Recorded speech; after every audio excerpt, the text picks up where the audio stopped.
Doesn't it seem like we just blinked and it's already 2023?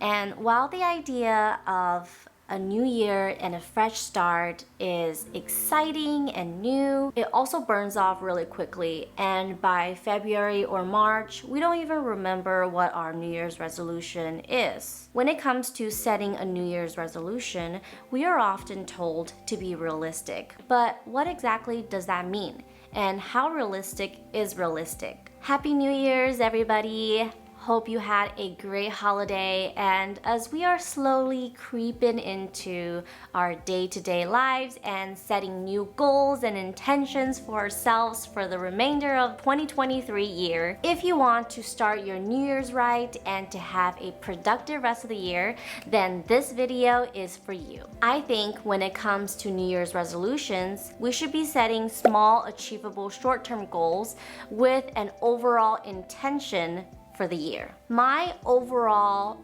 goal for my whole year is to be more mindful.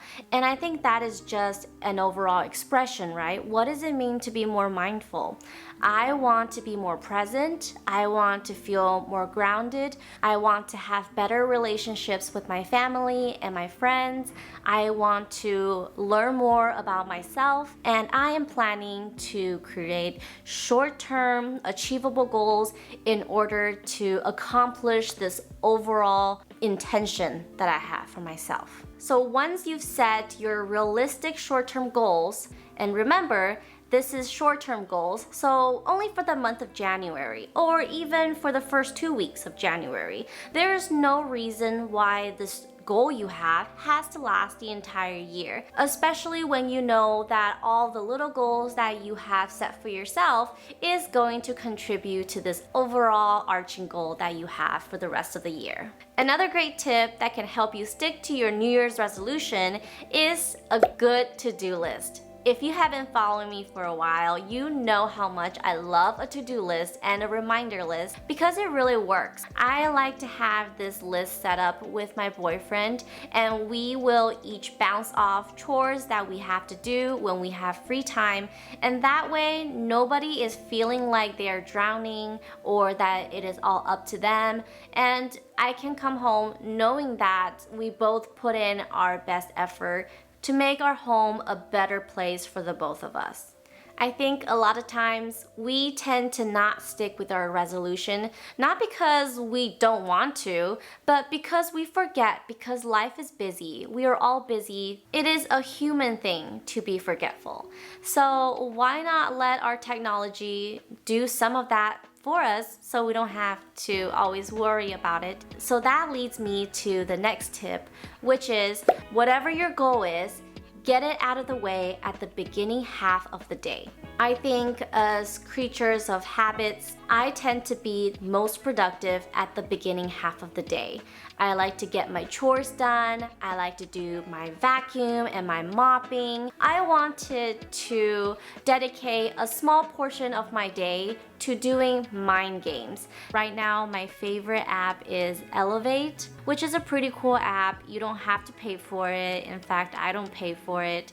It gives you a mini set of games that you can do each day, which is meant to help stimulate your thinking. Every day is a different game. Sometimes it's math, sometimes it's spelling, sometimes it's reading. It's just little games that you can play that, in my mind, I feel like it's helping me think of more eloquent sentences to use so that I can apply it in my own life, which is all part of my overall intention of being more grounded and focused. You can play by yourself or you can play with a friend, and that actually brings me up to my next tip, which is have an accountability buddy. I don't necessarily think this has to be a person. In fact, the other day I went to a crystal shop with my brother.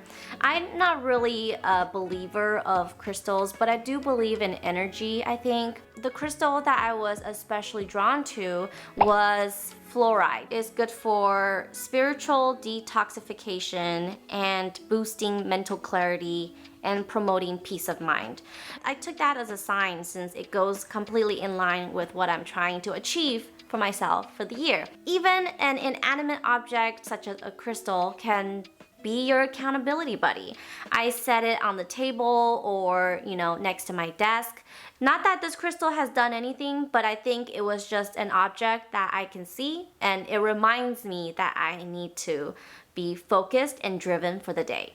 But if you don't think a crystal can be your accountability buddy, that's okay. It can be your best friend, it can be your mom, it can be your partner, your spouse, really just anyone who you're not embarrassed by, who you can share things with. So now you've got your task, you've got your accountability buddy. I think the most important step to keeping your New Year's resolution is to reward yourself. I am very reward driven. I think most of us are. And I think I would be much more inclined to do my brain stimulating activities every day, knowing that I'm going to buy myself boba or ice cream at the end of the week. This is just classical conditioning at its best. Giving ourselves a reward once in a while, whether it be a small treat or something big that you've always wanted, is a good way to encourage yourself to continue on and achieve your goal. My reward for myself for finishing a month of brain stimulating games is to probably order some yummy food that me and my boyfriend have been craving, something that's kind of a splurge. The last tip to resetting your life and stick with your New Year's resolution is not really a small thing to do, and that is declutter and spring clean. I know it is so hard to think about cleaning the entire house when you just finished Christmas. I've heard the saying that inside of your house represent the inside of your mind. So if your house is messy, your mind can't focus because your mind is messy, which is why I love to do a big spring clean. Cleaning for me has served so many good purposes in my life because it keeps my intentions clear and it keeps me focused. I generally just feel so much better once I feel that my house is clean and neat. The process of cleaning itself can also be quite cathartic because I feel like I am getting rid of all the bad negative energy and bringing in the new. I love a good clean smelling house. I love to use my diffusers, and I think all these little tasks are putting me at a clear mindset in order to be more mindful. Thank you so much for watching this video. If you enjoyed the content so far, please like and subscribe and comment down below what your New Year's resolution is for 2023 and what tips you have for yourselves to keep it going. And with that, thank you so much for watching, and I will see you in the next one. Bye!